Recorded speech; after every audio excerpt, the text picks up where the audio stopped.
ആദ്യമായിട്ട് വരുന്നത് സുരേഷ് ഗോപിയാണ്. അദ്ദേഹം എന്താണ് പറയുന്നത് നമുക്ക് നോക്കാം. ഈ കടം എന്ന് പറയുന്നത് കേരളത്തിനെ സംബന്ധിച്ചിടത്തോളം വളരെ വലിയൊരു വിപത്താണ്. നിങ്ങൾ ചോദിച്ചല്ലോ ഇതാരാണ് എങ്ങനെയാണെന്നുള്ളത്, ഞാനല്ല മറുപടി പറയാം. മനസ്സിലായില്ലേ? ഈ കടം എന്ന് പറയുന്നത് രണ്ട് പേര് തമ്മിലുള്ള ഒരു ഇഷ്യൂ ആണ്. കൊടുത്ത ആളും അതുപോലെ തന്നെ അത് വാങ്ങിയ ആളുമാണ് അതിൻ്റെ ഉത്തരവാദികൾ. ഗ്യാസിൻ്റെ കാര്യം ഒരു വലിയ ഇഷ്യൂ ആണ്. ഗ്യാസിൻ്റെ കാര്യം എന്ന് പറയുമ്പോൾ ഒരു കുടുംബത്തിന് ശരാശരി 4 പേരടങ്ങുന്ന ഒരു കുടുംബത്തിന് ഏകദേശം 12 രൂപ മതി ഗ്യാസിന്. നമ്മൾ പുറത്തു വിടുന്ന ഗ്യാസ് അല്ല, അതിന് നമ്മൾ എക്സ്ട്രാ പേ ചെയ്യേണ്ടത്. മനസ്സിലായി? പിന്നെ അത് പൊല്യൂഷന് കാരണമാകും. പിന്നെ മുനിസിപ്പാലിറ്റി ഏറ്റെടുക്കും, അത് ഭയങ്കര പ്രശ്നമാകും പിന്നീട്.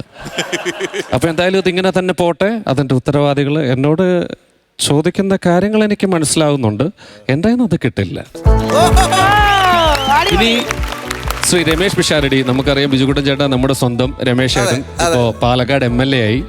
അപ്പൊ രമേശ് ചേട്ടനോടാണ് ചോദിക്കുന്നതെങ്കിൽ അദ്ദേഹം എങ്ങനെയായിരിക്കും ഇതിന് റെസ്പോണ്ട് ചെയ്യുന്നത് നോക്കാം. ഈ കടത്തെ പറ്റി പറയുമ്പോൾ ഒരുപാട് കാര്യങ്ങൾ പറയാനുണ്ട്. കാരണം വേറൊന്നുമല്ല, കേരളം മൊത്തത്തിൽ കടത്തിൽ നിൽക്കുകയാണെന്ന് നമുക്കറിയാം. എങ്കിൽ പോലും എനിക്ക് പറയാനുള്ളൊരു കാര്യമെന്ന് പറയാൻ, ഒരു പൗരനെന്ന രീതിയിലും നിലവിൽ പാലക്കാടത്തെ MLA എന്ന രീതിയിലും എനിക്ക് ചെയ്യാൻ പറ്റുന്ന കാര്യങ്ങൾ നിങ്ങൾക്ക് എല്ലാവർക്കും അറിയാവുന്ന പോലെ ഞാൻ ഒരുപാട് കഥകൾ എഴുതുന്ന ഒരാളാണ്, കഥകൾ പറയുന്ന ഒരാളാണ്.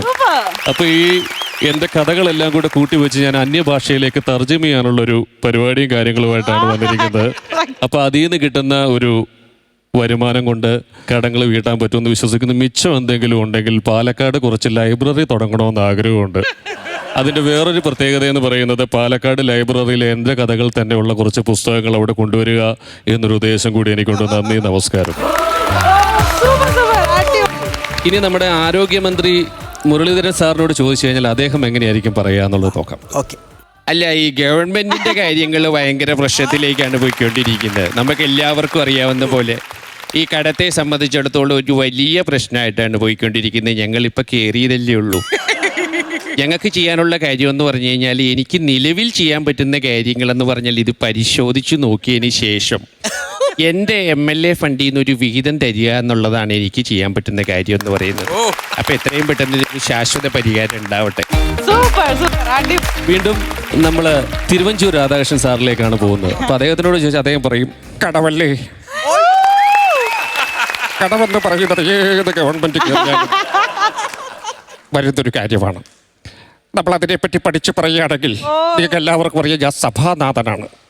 അതിൻ്റെ ഒരു ഡെക്കോറാൻഡം ഉണ്ട്, അത് പറഞ്ഞു പിടിപ്പിക്കാനായിട്ട് ഒരു ഡെക്കോറാൻഡം ഉണ്ട്, ആ ഒരു സിസ്റ്റമുണ്ട് നമുക്ക്. അപ്പം ഞാൻ ചെയ്യാൻ ഉദ്ദേശിക്കുന്ന കാര്യം എന്ന് പറയുന്നത്, എനിക്ക് ഓൾറെഡി ഒരു സ്പോക്കൺ ഇംഗ്ലീഷ് ക്ലാസ് ഉണ്ട്. 20 ദിവസം കൊണ്ട് ഇംഗ്ലീഷ് പഠിപ്പിക്കുന്ന ഒരു സ്പോക്കൺ ഇംഗ്ലീഷ് ക്ലാസ് ഞാൻ തുടങ്ങിയിട്ടുണ്ട്. ഗ്ലാമറൊക്കെ ഞാൻ പഠിപ്പിക്കാറുണ്ട്. അല്ല, നാക്കുവഴി ആർക്കും പറ്റുമല്ലോ.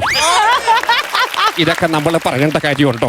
നാക്കുവഴി ആർക്കും പറ്റുന്ന കാര്യമില്ല. അതുകൊണ്ട് മോനെ അങ്ങനെ പറയേണ്ട കാര്യമില്ല. എന്തായാലും ഈ കടത്തിനൊരു പരിഹാരം ഉണ്ടാവട്ടെ. വീണ്ടും നമ്മൾ അടുത്തൊരു നേതാവ് ഡൽഹിയിലേക്കാണ് പോകുന്നത്. നമ്മുടെ മുതിർന്ന കോൺഗ്രസ് നേതാവ് ശ്രീ AK ആന്റണിയോട് ചോദിച്ചാൽ അദ്ദേഹം പറയുന്നത് എങ്ങനെയായിരിക്കും നോക്കാം.